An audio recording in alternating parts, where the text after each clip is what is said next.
Assalamualaikum warahmatullahi wabarakatuh. Halo Sobat Rukim, selamat bergabung di podcast Ngerumpi, ngobrolin rumah impian. Bersama saya Kisti Mutiara dari bidang perumahan. Nah, pada hari ini kita kedatangan tamu spesial nih. Beliau adalah Pak Akbar, Ketua Subkelompok Penyediaan Perumahan Dinas Perumahan Rakyat dan Kawasan Permukiman Provinsi DKI Jakarta. Sesuai dengan unit kerjanya, maka tentu hari ini kita akan membahas tentang salah satu program dari DPRKP Provinsi DKI Jakarta, yaitu Rumah Susun Sewa. Baik, kita sapa terlebih dahulu. Halo Pak Akbar. Halo Mbak Kisti, Assalamualaikum Sobat Sidikim, selamat pagi. Terima kasih nih sudah ngundang saya di acara Ngerumpi nih. Iya betul Pak, kita juga terima kasih sudah meluangkan waktunya untuk bergabung pada podcast kita hari ini. Baik. Baik Pak, sebenarnya saya kepo nih Pak. Apa saja sih yang menjadi salah satu tugas dari bidang perumahan dan apa saja program yang ditangani oleh bidang perumahan Pak? Baik, betul sekali Mbak Kisti. Jadi bidang perumahan adalah salah satu bidang yang ada di Dinas Perumahan Rakyat dan Kawasan Permukiman Provinsi DKI Jakarta. Atau biasanya kita singkat DPRKP karena namanya agak kepanjangan nih. Iya betul Pak. Nah ini memang salah satu bidang yang menangani masalah penyediaan hunian. Itu mulai dari perencanaan, kemudian sampai dengan pembangunannya dan juga perawatannya.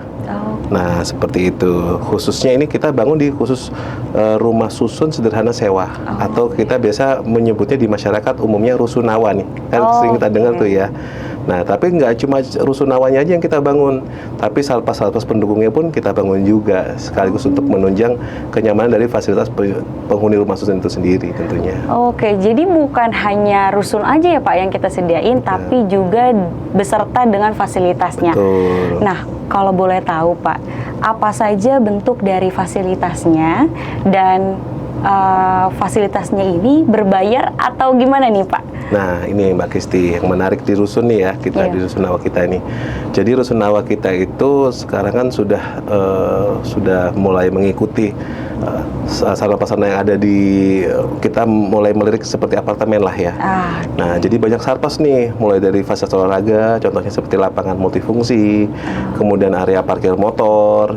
Kemudian juga ada children playground yang kita bangun tuh dengan alat permainan standar internasional. Kemudian juga ada fase-fase penunjang lainnya, misalkan ada untuk titik kumpul, untuk Grab dan lain-lain. Nah, dan mungkin yang sempat viral pada waktu itu ya di TikTok di media TikTok ya, media sosial TikTok itu. Itu ada satu rusun di Rusun Pik Pulau Gadung. Nah, itu ada tempat parkir, kemudian kita bangun juga di situ ada kolam renangnya. Dan itu semuanya gratis tis-tis untuk penghuni rusun supaya makin betah. Gitu. Ternyata keren banget ya Pak ya, pembangunan rusunawa sekarang ini sudah sangat berkembang, modern, apalagi udah mempertimbangkan dari kebutuhan warga itu sendiri. Berarti sempat Bapak singgung juga kalau kita ini bisa bersaing dengan apartemen-apartemen yang sudah ada ya Pak? Boleh. Wah keren ini Pak ya. Nah Pak, kita balik lagi ke pembahasan bangunan dari rumah susunnya ini nih Pak. Sebagai tim dari Dinas Perumahan Rakyat dan Kawasan Permukiman ini kan kita memang mempunyai tugas untuk merencanakan dan membangun rusunawa tersebut ya Pak. Sejauh ini Pak, sudah ada berapa banyak sih Pak rusunawa yang sudah disediakan atau dibangun atau dikelola oleh DPRKP Provinsi DKI Jakarta Pak? Baik Mbak Kisti, jadi menarik nih. Sudah cukup banyak ya tentunya rumah susun sewa yang kita bangun. Secara data tentunya kita sudah memiliki 41 lokasi di seluruh DKI Jakarta. Dan sejak tahun 2017 kita sudah mulai membangun dengan tipe tower dari 16 sampai dengan 24 lantai. Tentunya hal ini karena kita tahu ya harga lahan di Jakarta kan mahal banget nih. Jadi kita harus mengoptimalkan luasan lahan yang ada. Nah, kamar dan fasilitasnya tentu sudah disesuaikan. Ini kita menggunakan kurang lebih dengan tipe 36 dengan 2 tipe kamar tidur. Dan tentunya juga demi kenyamanan warga DKI yang tinggal di rusun, seperti itu. Betul Pak. Kalau begitu berarti ada beberapa tipe rusun ya Pak yang sempat Bapak singgung tadi juga. Boleh dijelaskan Pak, rusun-rusun yang udah ada itu tersebar di mana aja lokasinya Pak? Ya, baik ya. Jadi kalau rusun di DKI ini tentunya tersebar di hampir 5 kota administrasi kita nih. Nah, terkait dengan tipe rusun memang yang saya ceritakan tadi di awal, bahwa rusun ini dulu tahun 90 dan 2000-an, awal 2000-an itu memang masih bertipe blok yang masih tipe masih antara lantai 5 atau 6 lantai.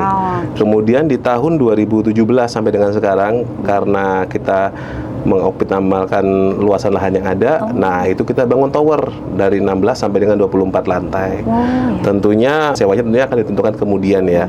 Nah, ini ada beberapa rusun nih, contohnya di PIK Pulau Gadung, kemudian di Pulau Jahe, Jakarta Timur ya, kemudian ada di Kelapa Gading, Timur, Jakarta Utara, Cakung Barat, Inspeksi BKT, kemudian ada rusun Cipinang Besar Utara, Karanganyar, dan Penjaringan. Dan untuk lebih lengkapnya, pokoknya bisa langsung ikutin media sosialnya DPRKP atau follow IG-nya deh. Di situ informasi tentang rusun banyak banget di situ. Atau download aplikasi Sirukim juga boleh kalau untuk daftarnya. Berarti nanti ada untuk informasi bisa diakses lagi di media sosial Instagram ya Pak, di @dinasperumahan.jakarta ya Pak.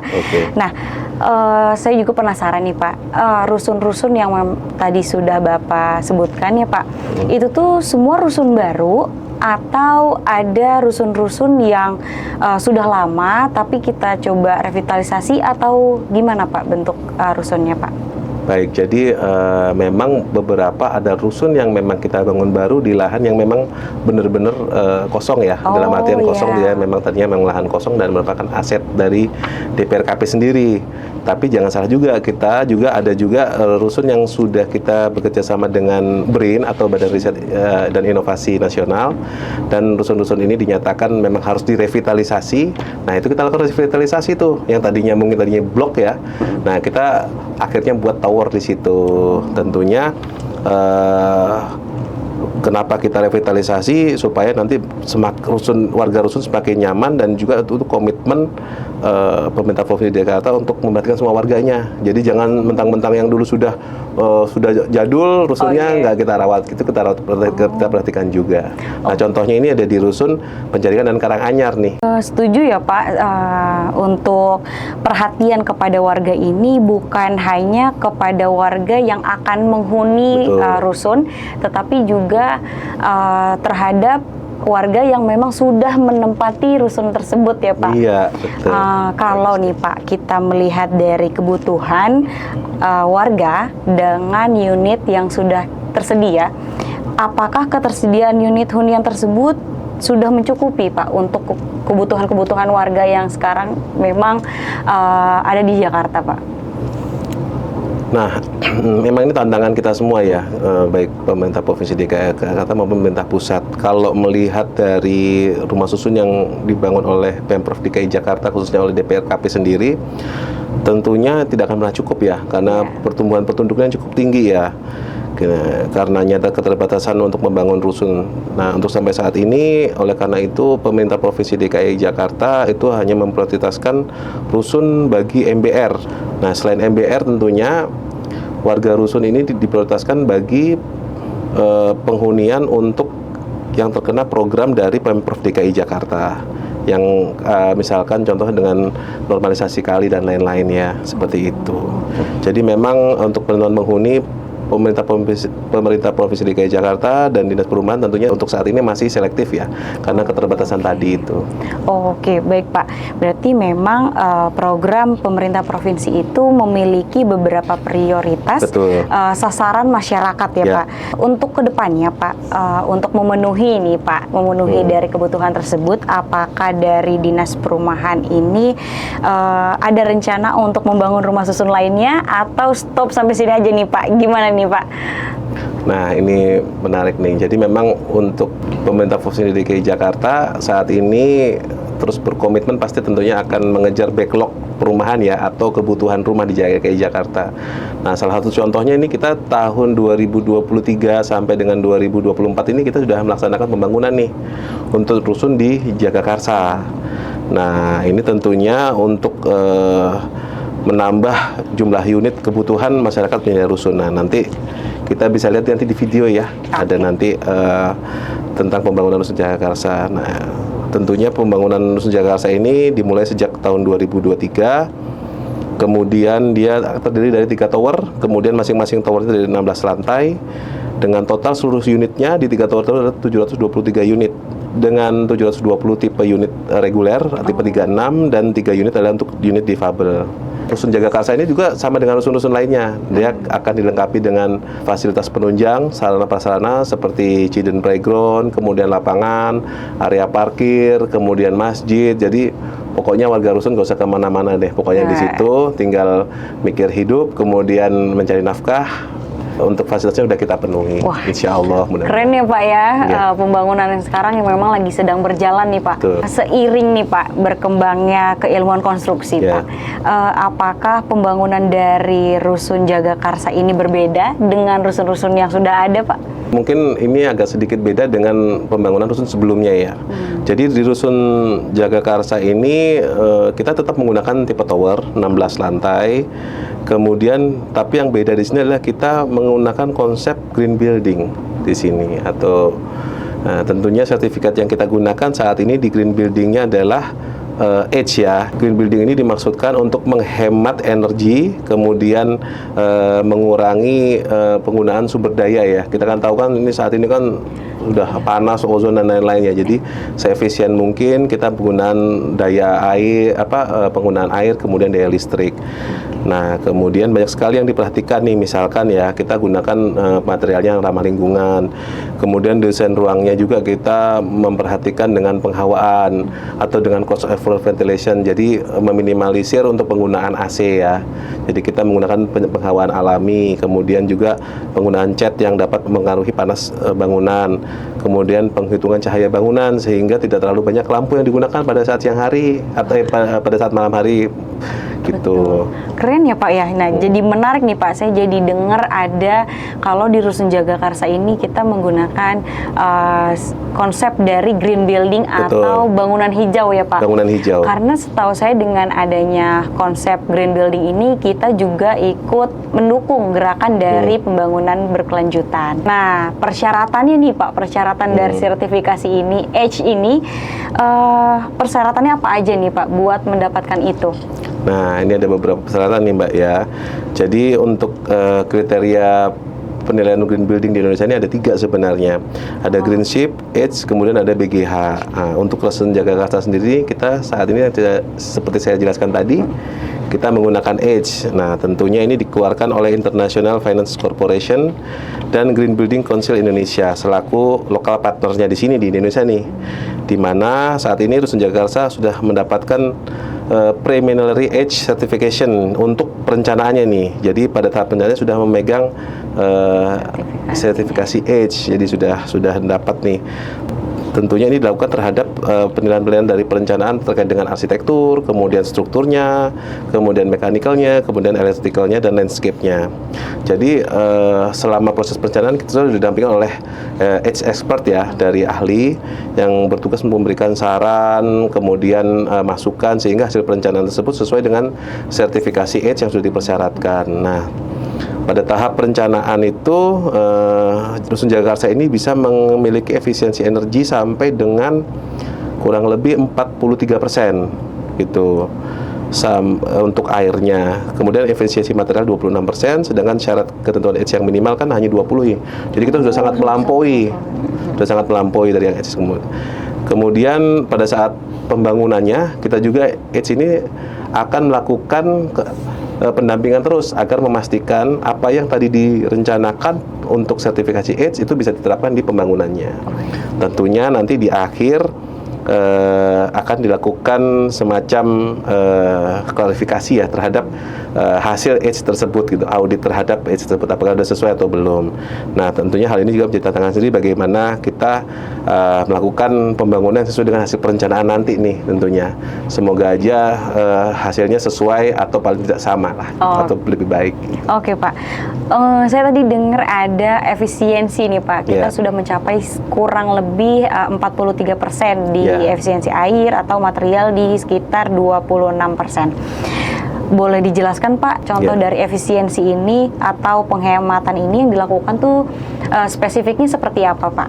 Tadi saya bilang kan ada penghematan dalam sisi material, arsitektural, kemudian juga electrical mechanical ya. Nah, contohnya penggunaan lampu LED ya. Nah, tentunya penggunaan lampu-lampu LED yang sekarang juga banyak marak digunakan oleh masyarakat ini mengurangi konsumsi listrik ya. Kemudian juga dengan peletakan banyak bukaan dan pencahayaan jendela alami tentunya juga akan juga mengurangi konsumsi listrik nanti di unit hunian. Hal lainnya juga kita penggunaan penghematan akan air. Nah, kan air yang kita gunakan ini merupakan kan air low flow ya, sehingga lebih hemat air dan penggunaan klosetnya memiliki sistem flushing sehingga penggunaan airnya juga lebih efisien. Jadi nggak disiram seperti kloset ya, seperti itu. Nah, kemudian kita juga menggunakan rainwater harvesting. Jadi kita simpan air hujan itu di GWT sebagai suplai cadangan air. Sehingga kita konsepnya adalah zero runoff. Jadi sebisa mungkin air hujan yang jatuh di area Rusun Jagakarsa itu kita tampung dan kita serap gitu. Jadi tidak melimpah ke area-area sekitarnya. Nah, untuk efisiensi material tentunya ini kita lebih advance ya. Pada saat rusun dulu mungkin kita tahu menggunakan kayu yang tentunya itu kan juga kan mengurangi ini ya sumber daya yang dapat diperbarui. Nah, tentunya kita saat ini menggunakan aluminium yang lebih ramah lingkungan juga, kemudian tahan terhadap rayap dan juga tahan terhadap kebakaran seperti itu. Nah, Pak Akbar, jadi keren ya Pak dengan adanya penggunaan konsep green building ini, karena memang punya banyak persyaratan mungkin ya Pak, dan punya banyak aspek pertimbangan nih Pak. Jadi ini kelebihan nih Pak dari Rumah Susun Jagakarsa itu sendiri Pak. Saya jadi penasaran nih Pak, ada nggak sih Pak perkiraan waktu penyelesaian rusunnya setelah dibangun ini bisa langsung dihuni nggak nih Pak? Karena kan bagus banget nih Pak rusunnya. Betul. Jadi mungkin saya atau Sobat Rukim ini jadi penasaran Pak, ini langsung dihuni nggak nih Pak setelah dibangun ya Pak? Nah itu. Baik Mbak Kisti, warga di sana pun sudah sangat penasaran gitu kan dengan Rusun Jagakarsa ini kira-kira untuk siapa, kemudian sewanya berapa, bahkan sudah ada yang nanya booking fee-nya berapa dan lain-lain. Nah, ini tentunya itu kita hold dulu semuanya ya, karena rusun ini sebelum kita huni tentunya kita harus mengingat ada yang namanya sertifikasi SLF atau surat layak fungsi, sertifikasi layak fungsi. Tentunya ini wajib untuk seluruh bangunan yang ada di DKI Jakarta ya, khususnya gedung-gedung ini. Nah, ketika kita sudah lakukan SLF ini yang tentunya nanti kita jadwalkan setelah selesai akhir pembangunan, yang kurang lebih kita jadwalkan di akhir Desember tahun 2024 ini, insya Allah ya, mudah-mudahan doakan aja nih. Setelah SLF ini atau surat layak fungsi bangunan udah keluar dan dinyatakan layak dihuni, barulah kita serahkan nanti ke bidang pengelolaan ya kan. Nanti rumah itu seperti apa, nanti sewanya berapa dan lainnya apa. Nah, itu nanti harus Sobat Rukim harus follow nih di media sosialnya DPRKP. Nanti tentunya Sobat Sirukim juga harus mendaftar melalui aplikasi yang sudah ada resmi ya, Sirukim, tidak melalui calo-calo dan lain-lain. Saya jadi penasaran nih Pak, boleh nggak nih saya dan Sobat Rukim semua dikasih kisi-kisi sedikit Pak tentang spesifikasi unit huniannya Pak? Kayak gimana sih Pak spesifikasinya? Nih, dikasih tahu nggak ya bocorannya nggak ya? Kasih tahu ya. Ini harus nih Pak. Jadi rumah susun ini seperti saya cerita memang memiliki tipe 36 ya huniannya. Mirip-mirip apartemen lah, tapi yang mungkin versi small ya. Kemudian dia dilengkapi dengan 2 kamar tidur, ada ruang keluarganya, kemudian ada dapur atau pantry, kamar mandi dan ruang cuci, dan area jemur sedikit mungkin ya. Nah, untuk listriknya sendiri ini kita dilengkapi dengan masing-masing unit adalah 1300 watt ya. Kemudian juga terdapat genset untuk cadangan ketika nanti backup ketika mati listrik. Tower-tower masing-masing tower dilengkapi dengan 2 lift passenger dan juga 2 lift untuk lift service seperti itu. Nah, untuk sumber airnya sendiri ini kita bekerjasama dengan Pamjaya ya, tentunya. Nah, untuk lantainya ini sudah sekelas apartemen nih. Lantainya sudah kita menggunakan granit ya, dengan homogeneous style dengan 60-60, kemudian kusen pintunya semua full menggunakan aluminium, jadi jangan khawatir ada rayap lagi gitu. Nah, untuk kamar mandinya tentunya udah keren banget, udah pakai kloset duduk, udah pakai shower. Jadi pokoknya udah lengkap lah, tinggal dihuni aja. Aduh Pak, ini keren banget ya Pak. Ternyata juga Rusun Jagakarsa ini Pak. Oh, ini pasti kayaknya banyak nih Pak yang ngantri mau masuk nih, banyak mau pastinya ke Rusun Jagakarsa.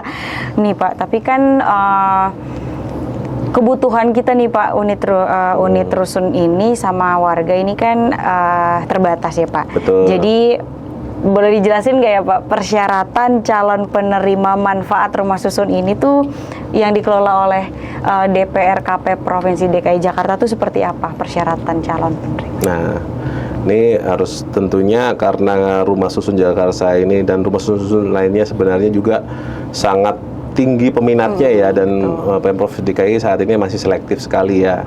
Nah, ini harus dicatat nih sama Sobat Sirukim, ini kisi-kisinya ya, meskipun juga nanti bisa dilihat lebih lengkapnya di aplikasi Sirukim. Betul, Pak. Tentunya yang pertama harus sudah berkeluarga. Oke. Jadi nggak boleh nih kalau jomblo-jomblo nih. Jadi jomblo nggak bisa ya Pak? Belum bisa dulu. Berarti saya belum bisa ya Pak? Belum bisa ya Mbak. Oke. Nah, nanti untuk yang kedua juga harus warga DKI. Kemudian belum memiliki hunian sebelumnya. Jangan sampai nanti rusun itu jadi bahan investasi bagi seseorang gitu. Jadi kita pastikan orang tersebut memang belum memiliki rumah atau hunian sebelumnya. Terus kemudian syarat yang keempat yaitu memenuhi persyaratan penghasilan minimal tadi. Nah, gitu kan, masuk dalam kategori MBR atau masyarakat berpenghasilan rendah. Dan tentunya harus mendaftar di Sirukim, aplikasi yang resmi. Betul, Pak. Bukan mendaftar ke mana-mana. Karena pada aplikasi Sirukim, warga ini tentunya nanti dapat melihat persyaratan rumah susun yang dapat dihuni atau yang masih kosong, dan juga persyaratan apa saja, kelengkapan daftarnya, juga nomor antriannya nanti. Oh, ada nomor antriannya juga ya Pak? Wah, luar biasa ini. Seperti itu. Mungkin kita ingat akan kasih informasi lebih kepada semua Sobat Rukim itu melalui media sosial ya Pak. Jadi stay tune, selalu ikutin perkembangan di sosial media kita. Kita aktif di Instagram @dinasperumahan.jakarta. Dan bagaimana cara untuk mendapatkannya yang akan lebih lengkap itu akan diadakan di sesi selanjutnya. Secara khusus kita bikin episode selanjutnya nih Pak untuk membahas caranya nih Pak. Oke, untuk menutup sesi ini, bolehkah Pak disampaikan pesan dan harapan kepada warga Jakarta, terutama mereka yang merasakan dampak langsung dari program ini Pak? Baik, terima kasih. Tujuan dari program ini tentunya warga DKI Jakarta kita harapkan dapat terpenuhi oleh penyediaan huniannya yang layak ya. Tentunya harus sering melihat aplikasi kita nih, media sosial kita nih, terutama melihat aplikasi Sirukim ya, sehingga warga dapat mengupdate informasi-informasi terkait dengan rusun-rusun Nawa yang ada, seperti itu. Kemudian juga kami DPRKP selalu juga memberikan perhatian terhadap warga Jakarta, khususnya tentang hunian yang layak, seperti itu. Dan tidak hanya kebutuhan hunian yang layak, tapi juga kita selalu memperhatikan juga fasilitas penunjangnya, yang tentunya itu semua yang ramah lingkungan dan membuat warga rusun tentunya nyaman betah tinggal di rusun, seperti itu. Keren banget nih Pak. Kita lakukan terbaik untuk warga DKI. Betul Pak, semua yang terbaik ya Pak. Oke, baik Pak. Terima kasih sekali lagi Pak atas penjelasannya tentang rumah susun sewa yang ternyata nih Pak sudah dirancang dan dibangun untuk melengkapi semua kebutuhan tentang unit hunian. Oke, sekian ya Pak podcast kita hari ini. Sama-sama Mbak Kisti, terima kasih. Ya, jangan lupa untuk like, komen, share, dan subscribe. Goodbye.